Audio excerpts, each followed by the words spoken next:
ఊరన్నాక కొందరుంటారు అన్నిటికీ మేమేనని ముంగడికి వస్తారు. మంచి పని ఏది జరిగినా మేమే చేసినామని జబ్బలు జరుచుకుంటారు, పబ్లిసిటీ చేసుకుంటారు. డప్పు సప్పుళ్ళు ఊరేగింపులు చిన్నగా ఉండదు కథ. కానీ అసలు కాడికి వచ్చే వరకు మాత్రం ఎవ్వరు కంటికి కూడా కనిపించకుండా పోతారు. భూతద్దం పెట్టినా దొరకరు.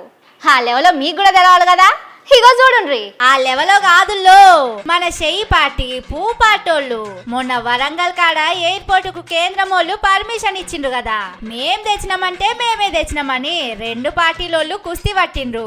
ఇక్కడ దాకా మంచిగానే ఉన్నది గాని ఎయిర్పోర్ట్ జాగా చుట్టుపక్కల ఉన్న ఊర్లోళ్ళు రెండొద్దుల సంధి లొల్లి చేస్తున్నారు. మా భూములకు భూములు ఇయ్యాలే, లేకపోతే మార్కెట్లో ఉన్న రేటు ప్రకారం పైసలు కట్టియాలే, మా ఊర్లకు రోడ్లు వేయాలని అడుగుతుండ్రు.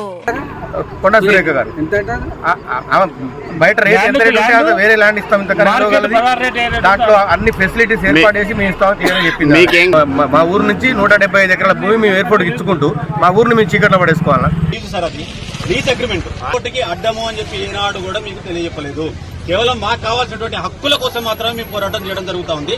దయచేసి దీనికి కూడా పై అధికారులుగా మీరు కూడా ఖచ్చితంగా మాకు సహకరించాలని మా యొక్క వినవి.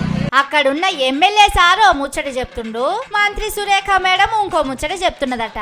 కాంగ్రెస్ వాళ్ళ దాంట్లో ఒకల మాటకు ఇంకొకల మాటకు సోపతి కలుస్తలేదట. కోట్ల రూపాయల ఇల్వైన భూమిని వాళ్ళను నమ్మి అగ్వసగ్వకు ఎట్లియాలనని అక్కడి పబ్లిక్ అడుగుతున్నారు. సర్వే చేయడానికి వచ్చిన ఆఫీసర్లను ఆపేసిండ్రు. కానీ ఎయిర్పోర్ట్ తీసుకొచ్చింది మేమేనని గప్పాలు కొట్టుకుంటున్నోళ్ళు మాత్రం ఇవాళ టెంకల కనిపించలే. పాపం పేదోళ్ళై రైతులై భూములు పోతున్నాయి. వాళ్లకు సర్కారోళ్లతోని మాట్లాడి పైసలు ఇప్పిద్దామని అయాల కలవడ్డ కాంగ్రెస్ వాళ్ళు రాలే, బీజేపీ వాళ్ళు రాలే. అంటే చూడుండ్రి, పెద్దరికాలు చెప్పుకుంటానికి పబ్లిసిటీ చేసుకుంటానికి ముంగటుంటారు గాని పబ్లిక్ కు తిప్పలు వచ్చినప్పుడు మాత్రం తలకాయ తిప్పి కూడా చూడరన్నట్టు.